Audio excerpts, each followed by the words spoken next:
Olá, eu sou a Bruna, sou psicóloga e hoje o tema é ansiedade em crianças.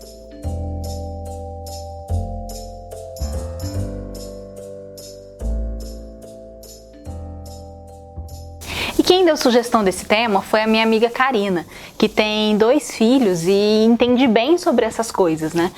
Eu também entendo, também tenho uma filha e às vezes a gente passa por uns momentos complicados, de uns surtos de ansiedade da gente e da criança.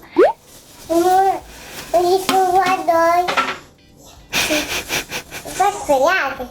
Não! Mãe, você não sabe o disco voador? Uhul! Então, nós sabemos como que é complicado a vida com crianças, né? Então, o tema sobre hoje é a ansiedade em crianças. E esse é um tema especialmente relevante nessa fase que estamos vivendo de pandemia, onde a maioria das crianças estão enclausuradas em suas casas e a chance de desenvolver ansiedade é maior ainda. Entretanto, a ansiedade ela pode aparecer no comportamento desde que a criança é um bebezinho. E o que é ansiedade na criança? É a sensação de desespero, é a sensação de não ter apoio, de não saber onde é o limite. Então, quando o ambiente é seguro para um bebê, é só o fato da criança estar no colo, do bebê estar no colo, que ele já vai ter essa contenção. E isso já vai ser o suficiente para ele não desenvolver a ansiedade.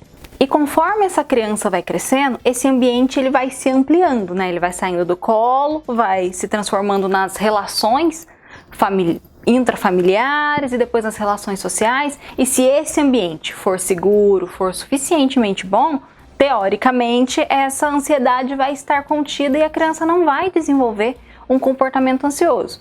Mas a vida não são só flores, né? Sempre existem as adversidades que vão acontecendo aí no meio do caminho e que podem complicar esse desenvolvimento saudável e que pode acontecer essa ansiedade.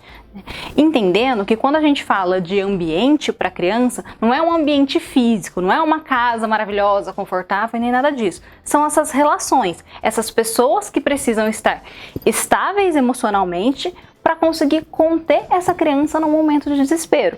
Então agora, né, especificamente no momento de pandemia, ninguém conseguiu ficar muito estável, todo mundo deu uma desestabilizada, inclusive os adultos. E a chance disso passar para as crianças, porque ela entende que esse ambiente, essa família dela, né, não está segura porque todo mundo ficou mal mexido, a chance disso atingir essas crianças é muito grande, né? Então é muito fácil aparecer um comportamento ansioso aí, né? Então a gente está falando especificamente da pandemia, mas isso pode acontecer no primeiro dia de aula, nas relações escolares e em vários outros momentos isso pode acontecer. Entendendo que a ansiedade é esse ambiente não seguro para a criança, ou não sentindo essa sensação de segurança.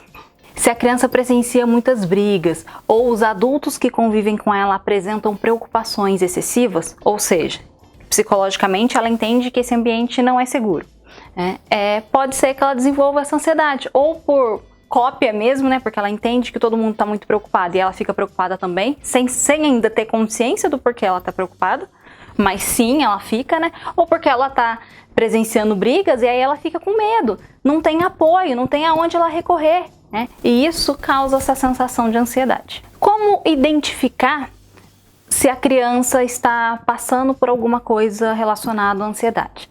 Então, existem alguns marcos no desenvolvimento, né? A criança ela tem uma idade mais ou menos certa para sair da fralda. Se a criança não consegue fazer isso, a gente precisa prestar atenção e entender o que está acontecendo. Pode ser que essa criança já esteja sofrendo de ansiedade, mas existem outras coisas também, aprender a ler, deixar de fazer xixi na cama, dormir na cama dos pais, várias coisinhas que vão acontecendo, né, que a gente precisa prestar atenção. É claro que cada criança é única, não dá pra gente generalizar e falar com tantos anos a criança tem que estar tendo determinado comportamento. Vai variar dependendo do estímulo que as pessoas dão também, mas existe uma média, existe uma expectativa que algumas coisas vão acontecer mais ou menos naquela idade. Então é bom olhar, né, ler sobre o assunto para saber se a criança está conseguindo atingir esses marcos no desenvolvimento, porque isso pode ser uma característica bem importante, bem significativa para poder diagnosticar a ansiedade. Um outro elemento para poder identificar esse comportamento é uma dificuldade de concentração.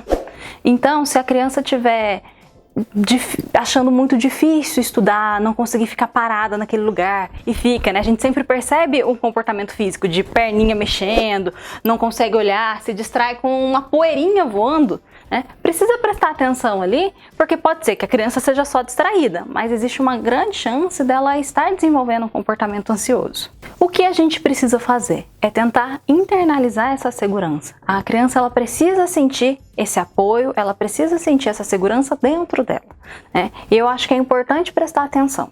Pais ansiosos criam filhos ansiosos, né? Então, se você é uma pessoa extremamente ansiosa, é importante você se cuidar, né? Quando um adulto está bem, com certeza ele vai conseguir ter mais estrutura para poder criar o filho, ter mais estrutura para ajudar o filho até no momento de ansiedade dele.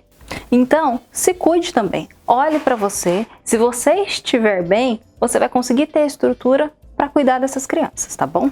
Situações pontuais podem levar à ansiedade. Então, se a criança vai fazer uma viagem que ela está querendo muito e ela não consegue dormir, isso não necessariamente é um comportamento ansioso, uma patologia, nem nada disso. Muito provavelmente ela só está agitada porque vai acontecer uma coisa que ela está esperando muito. E isso é perfeitamente normal.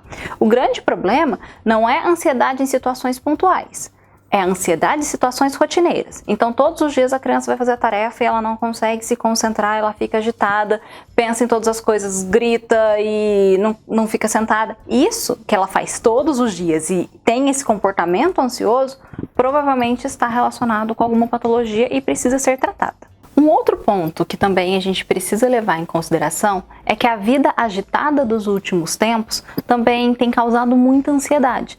A ansiedade em crianças e em adultos tem muito a ver com a vida que a gente está vivendo, onde chega muita informação, você precisa produzir muita coisa, parece que a gente sempre está devendo, que a gente sempre está atrasado, e isso naturalmente gera ansiedade. Uma outra questão é que as crianças não estão aprendendo a esperar.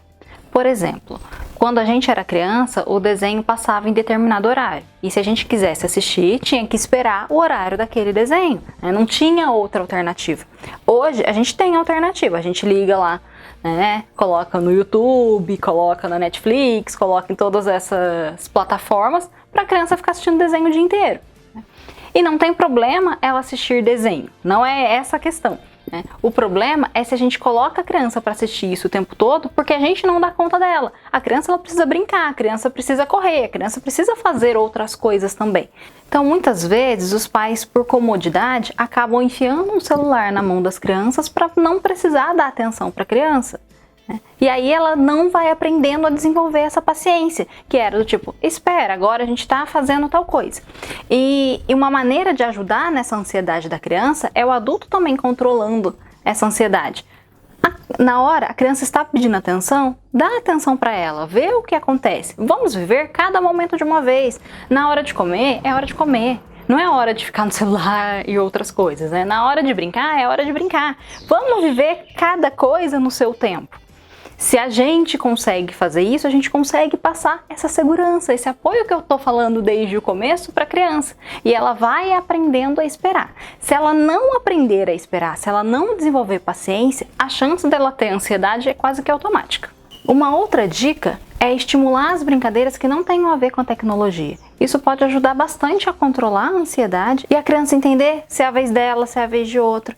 É lógico que quando a gente tem a escola para nos ajudar é muito bom, né? Porque a criança vai aprendendo a dividir, vai aprendendo que tem que esperar, que é a vez do coleguinha. E nesse momento que a gente não tem a escola fisicamente falando, né, para nos ajudar, a gente precisa desenvolver isso. Então desenha lá no fundo da sua casa uma amarelinha e aí é a sua vez, é a vez da criança. Conseguindo fazer isso, a chance de você controlar a ansiedade da criança e estabelecer um vínculo melhor de confiança é muito grande. Então, existem outras dicas, existem outras coisas, mas o principal é isso, conseguir ser esse ambiente seguro para a criança. Se ficou ainda alguma dúvida sobre o assunto, porque é bem extenso, né? Podem deixar suas dúvidas aqui nos comentários, podem entrar em contato pelo Instagram e nos vemos semana que vem com um novo tema para a gente conversar. Tchau, tchau!